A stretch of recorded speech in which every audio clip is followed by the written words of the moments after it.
Nós já falamos sobre o nazismo diversas vezes aqui no canal. Mas nós podemos te assegurar o seguinte: existem muitas coisas sobre a Segunda Guerra Mundial que você não imaginaria nem nos seus piores pesadelos. O fato de que nem todo mundo sabe da existência de um diário muito especial é um ótimo exemplo. Um diário onde um dos ditadores mais infames de toda a história escrevia seus pensamentos mais íntimos. Adolf Hitler.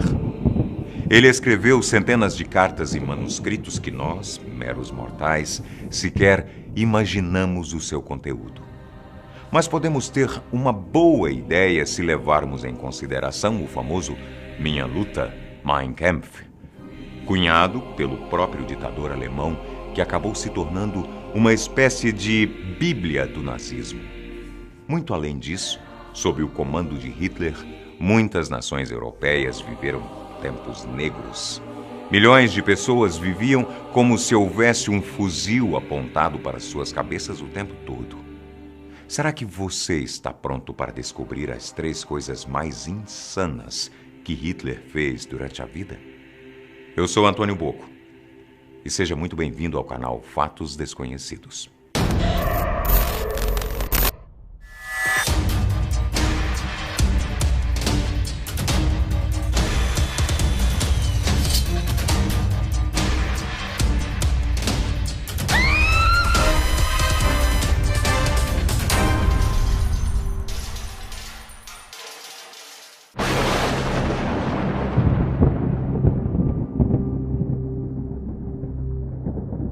Papa Führer. Para todos os efeitos, Hitler costumava levar uma vida bastante discreta, apesar de ter sido um maníaco egocêntrico. Prova do grande amor que ele tinha por si mesmo foi quando decidiu que as escolas católicas da Alemanha não o exaltavam como ele achava que deveriam. Mas, para ele, era muito fácil de resolver essa questão. Mandou que retirassem todos os crucifixos das paredes das salas e os substituíssem por fotos suas. Não é como se as pessoas pudessem se manifestar contrárias a isso na época, mas depois de se colocar de modo figurado no lugar de Cristo, Hitler tomou uma decisão ainda mais ambiciosa. Ele pensou: se não posso ocupar o lugar de Deus, então ocuparei o lugar da pessoa mais importante para os cristãos, o próprio Papa. O que quase ninguém sabe é que isso fazia parte do plano de Hitler de acabar com todas as religiões existentes e se declarar Deus da Alemanha. Pelo visto, o Vaticano não se deixou intimidar, porque começou a denunciar publicamente as ameaças e intimidações que recebia do Führer. E não só isso, veio a público com todos os fatos para provar que Hitler era um verdadeiro terrorista dos direitos humanos. Para revidar as afrontas do Papa, Hitler convocou generais para o seu escritório a fim de bolar um plano de ataque ao Vaticano. A ideia era levar as tropas para tomar o país a qualquer custo, proteger os documentos que a Igreja guardava e levar o Papa como prisioneiro. Falando assim, até parece que Hitler planejou o ataque no melhor estilo James Bond, bastante chamativo e dramático. Mas não se resumia a isso, porque havia uma segunda fase.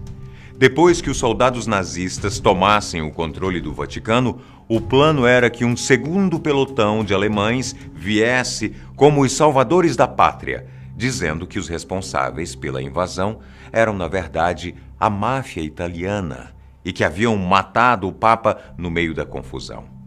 Aparentemente, os alemães estariam ali para salvar o Papa, quando o objetivo real era matá-lo. O que mais bizarro nisso tudo é que matar o Papa Pio XII não garantia nenhuma vantagem a Hitler ou ao seu governo nazista. No fim, tudo se resume a um ato de vaidade extrema de uma das mentes mais insanas da história. E consegue ficar ainda pior: fábrica de bebês nazistas. Hitler e seus aliados tinham uma fixação meio estranha por bebês. Durante a ascensão do Führer, milhares de crianças fizeram parte do programa Lebensborn, que tradução livre significa fonte da vida. As Lebensborn eram uma espécie de creche que preparava as crianças para serem cidadãos alemães perfeitos, física e intelectualmente. Não entendeu o que é que isso quer dizer?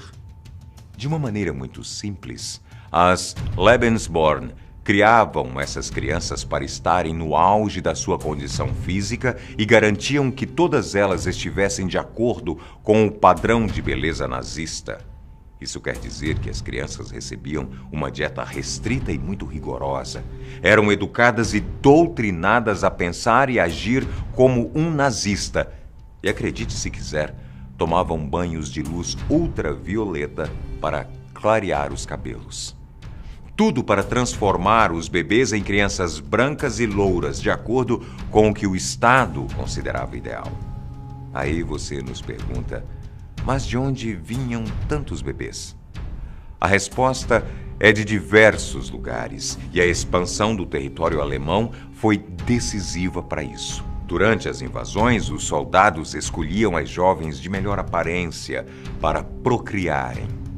No melhor estilo Gengis Khan, os alemães nazistas viram nesses bebês a chance de dar início a uma era ariana, com uma raça sorridente, loura e de olhos azuis. As jovens que tinham a sorte de engravidarem, se é que podemos chamar isso de sorte, eram levadas para as Lebensborn, mas não eram prisioneiras. Elas tinham liberdade de escolher duas coisas: ficar para viver com os filhos e adotar, sob todos os aspectos, o modo de vida alemão, ou então irem embora sem seus bebês.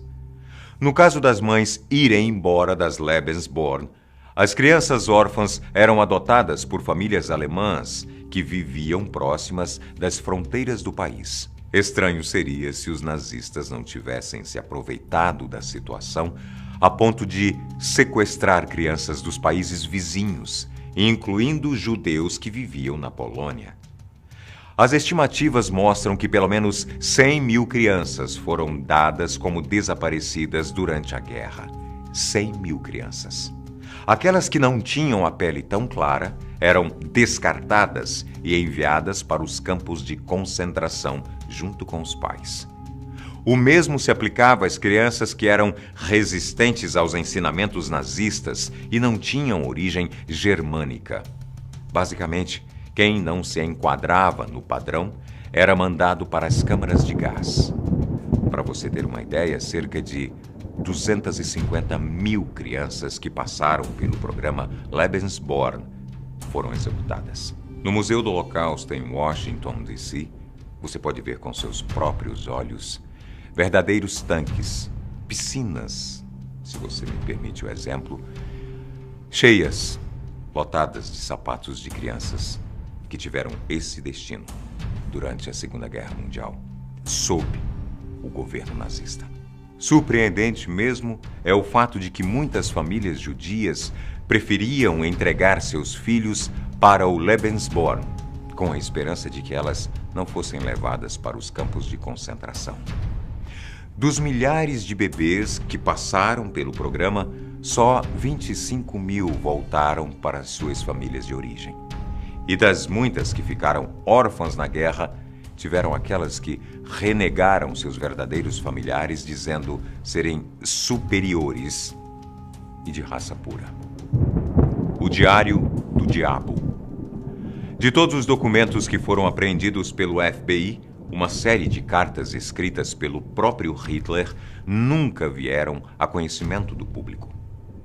Além dele, Alfred Rosenberg, assessor e braço direito do ditador, e muitos outros homens de confiança relataram nessas mesmas cartas outros tantos segredos do cotidiano de Hitler.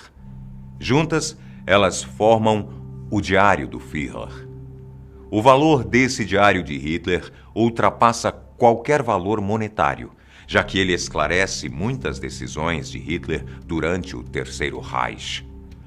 Algumas chegam a ser extremamente contraditórias se tomarmos como verdade a máxima que ele detestava todo e qualquer judeu. Pode parecer uma ideia completamente louca, mas Hitler chegou mesmo a proteger alguns judeus, mas os escolhia a dedo.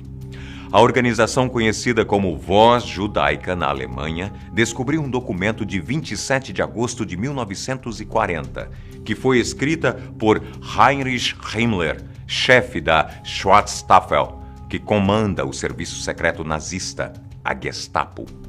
Nele, sob ordens de Hitler, o juiz judeu Ernest Haas foi poupado pelo partido, protegido da perseguição aos judeus e mandado para a Itália. O motivo? Ernest tirou a sorte grande em ser amigo do Führer.